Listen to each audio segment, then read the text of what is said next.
OJK nggak ngurusin pinjol, OJK hanya ngeluarin izin pinjol. Ini benar atau salah gitu loh.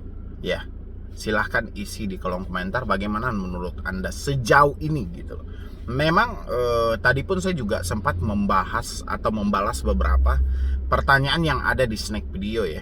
Saya membalas gini, dia ngelaporin ke saya bahwa dia telah mencoba melaporkan ke OJK, tapi OJK-nya jawabnya siapa suruh ngutang gitu loh. Tapi saya tadi pertanyakan, itu benar atau tidak lahirnya dari OJK?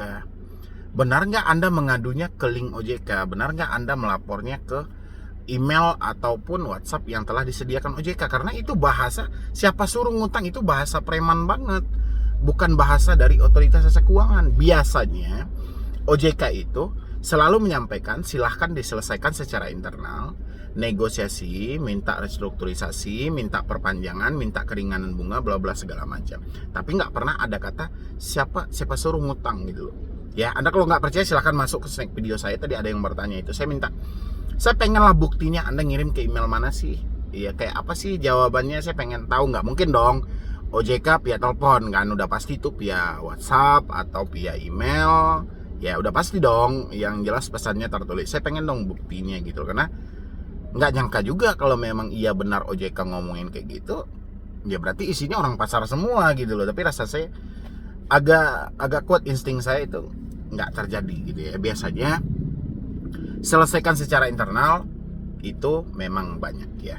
OJK tidak mengurusin pinjol, memang benar gitu loh. Terkadang keluhan kita tentang gagal bayar, tentang penagihan debt collector, tentang ketidaksesuaian dari bunga yang diterapkan oleh pinjol gitu loh. Terkadang kita mau melaporkan hal ini sulit. Kalaupun ditanggapi, saat ini saya perhatikan OJK selalu melempar ke Asosiasi Fintech Pendana Indonesia. Sementara AFPI ya begitu rumit jalur-jalur yang mereka pertanyakan kepada si debiturnya gitu loh. Dia minta bukti yang valid lah. Setelah bukti yang valid, malah nanti dia akan bertanya itu sama aplikasinya, dan aplikasi akan menepis secara langsung gitu. Harusnya dengan beberapa bukti yang telah dilengkapi oleh si debitur, itu kan tinggal ditindaklanjuti sesuai dengan 3 larangan yang tidak boleh dilakukan oleh debt collector. Misalnya menagih dengan pola ancaman, menagih dengan mempermalukan, menagih dengan konsep memberikan tekanan fisik maupun verbal. Selama ini kan itu masih berjalan ya. Makanya saya bilangin OJK dari dulu menganggap permasalahan pinjol ini masalah ece-ece aja gitu loh, masalah yang kecil gitu loh. Padahal masalahnya besar banget, yang mengganggu perekonomian di kelas bawah saat ini umumnya tentang era digital saat ini ya. Mulai dari belanja secara online, terjebak di pay later, terjebak di fintech, terjebak di pinjol. Ini pengaruh dalam ekonomi ya. Tapi OJK nggak sadar dalam hal itu ya. OJK beranggapan sesuai dengan data yang ada, para pinjol dan fintech ini telah bermain sesuai dengan aturan. Tapi di lapangan faktanya tidak ada yang sesuai dengan aturan. Mulai dari penerapan bunga, iklan hanya tipulasi semata ya. Tahu watak orang Indonesia kayak mana, dan tahu di tengah kelumpuhan ekonomi ini seperti apa. Orang-orang pasti akan tergiur dengan yang namanya pinjaman ya. Sedangkan yang sudah berhutang aja itu masih banyak email sama saya, bang pinjam saya duit bang, saya mau bayar pinjol, nanti saya balikin sama abang. Kayak mana dia mau balikin sama saya yang perorangan, sedangkan ke perusahaan aja dia sulit bayar ya. Jadi itu memang salah satu kayak mana ya, karakter malas membaca dan memahami adalah karakter dari warga negara Indonesia gitu. Jadi pinjol ini memanfaatkan situasi yang seperti ini. Tapi lebih parah lagi, tidak ada solusi yang tepat dari otoritas jasa keuangan ketika terjadi permasalahan ya. Jadi seakan OJK ini ketika dihadapkan dengan pinjol akhirnya terserah gitu ya. Sehingga apa? Sehingga saat ini ya, saya mengedukasi teman-teman semuanya, tentukan jalur untuk menyelesaikan masalah Anda masing-masing. Dengan cara apa? Tidak sesuai dengan SOP, stop bayar. DC mengancam, hentikan pembayaran online. DC menekan Anda dengan jalur hukum, stop bayar. DC mau datang ke rumah dengan tindakan anarkis, hentikan pembayaran ya. Tapi apakah ini benar berhenti bang? Enggak. Nggak berhenti juga. Orang itu sebenarnya berhenti bukan karena dari video saya. Berhentinya itu karena memang uang dia nggak ada. Selagi uang dia ada, dia pasti beranggapan utang ya bayar lah. Utang bayar itu memang benar, tapi sama pinjol tidak akan pernah selesai. Utang Anda, dia ingin mengambil keuntungan yang sebesar-besarnya sama diri Anda tanpa batas yang ada.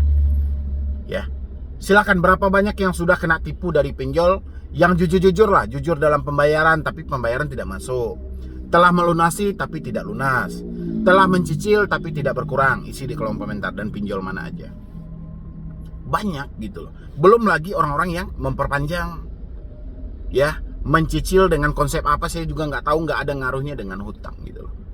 Makanya saat ini, sedangkan OJK aja yang menjadi tumpuan dasar, ya, hampir semua dari perbankan yang ada di Indonesia itu tidak menggubris soal permasalahan pinjol. Ya, dan akhirnya apa? Kita yang terjebak pinjol ini harus mencari solusi untuk mengeluarkan diri kita dari semua ini. Dengan cara apa, Bang? Ya kalau nggak mampu ya sudah, berhenti aja gitu loh. Tapi entah kenapa Anda malah mikirkan BI checking lah, mikirkan apa lagi? DC datang ke rumah, mikirkan apakah diproses hukum, mikirkan apakah di penjara. Pokoknya banyak lagi. Ya, padahal konsepnya itu aja gitu loh. Kalau nggak mampu ya sudah. Terus pikiran inilah yang kita benahi. Ngapain lagi pikiran kita akan terus memikirkan hal-hal ini. Kapan sih mereka datang ke rumah? Ada juga yang sudah dikunjungi DC. Bang, DC udah datang ke rumah saya. Mungkin nggak minggu depan datang lagi. Mungkin nggak sebulan depan datang lagi. Atau mungkin nggak DC itu datang terus-menerus. Ya soal itu yang Anda tanyakan kepada saya, alangkah baiknya Anda tanyakan ke pemilik pinjolnya. Karena DC itu datang sesuai perintah dari bosnya. Gitu loh. Masalah kita itu bukan di situ, bukan ngurusin DC datang atau tidak. Masalah kita itu cuma satu. Ada uang bayarkan, tidak ada uang ya sudah gitu loh.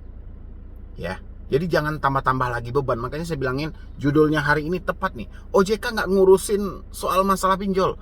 OJK hanya ngurusin soal izin pinjol. Dan ngapain lagi Anda malah mikirin BI checking lah, mikirin apakah kita di blacklist, apakah kita masuk daftar hitam. OJK nggak ngurus masalah pinjol. Ya, OJK cuma ngurus izin pinjol. Ya, paham nggak teman-teman semuanya gitu loh. Jadi kayak mana OJK mau memblacklist Anda, masuk Anda ke BI checking, sementara dia nggak ngurus masalah pinjol. Ya, dia tuh cuma membikin aturannya misal 0,4%, sudah mau diikutin atau tidak terserah. Ya, pinjol yang jangka panjang sekian persen. Pinjol tidak boleh melakukan ini, pinjol harus tunduk dalam POJK ini. Mau dipatuhi atau tidak, ya OJK nggak ngurus lagi.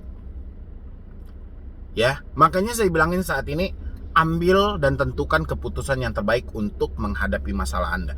Kalau mampu, selesaikan sesegera mungkin. Kalau nggak mampu, jangan pernah berpikir, apakah DC datang ke rumah? Apakah nama saya akan masuk BI checking? Apakah saya akan diproses ke jalur hukum? Kalau pemikiran itu masih ada di dalam diri Anda hancur paling depan loh, gara-gara pinjol. Ya, kita berbicara faktanya aja. Faktanya apa saat ini? Resikonya apa saat ini? Sesuai dengan POJK, oke. Sementara OJK tidak ngurusin hal itu lagi, ya sudah, kita nggak perlu mikirkan itu. Yang penting hari ini ada uang bayarkan, tidak ada uang ya sudah.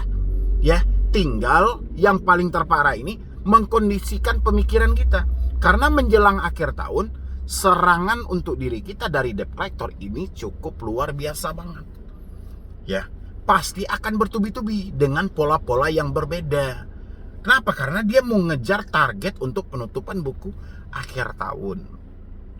Ya, ini buat teman-teman semuanya, tolong disimain, tolong dipakai dan dipraktekin lah gitu loh. Kalau bisa pertanyaan-pertanyaan, apakah DC datang ke rumah? Telat berapa lama dikunjungi? Apakah kita diproses ke jalur hukum? Apakah DC akan berulang kali datang ke rumah? Apakah saudara kita akan dihubungi? Apakah ini akan dihubungi? Saya rasa pertanyaan itu sudah saatnya kita kubur dalam-dalam ya. Yang harusnya kita pertanyakan ke diri kita hari ini adalah, sampai kapan saya harus seperti ini sementara uang saya nggak ada, saya takut keluar rumah, saya malas bekerja. Tanyakan ke diri Anda, sampai kapan?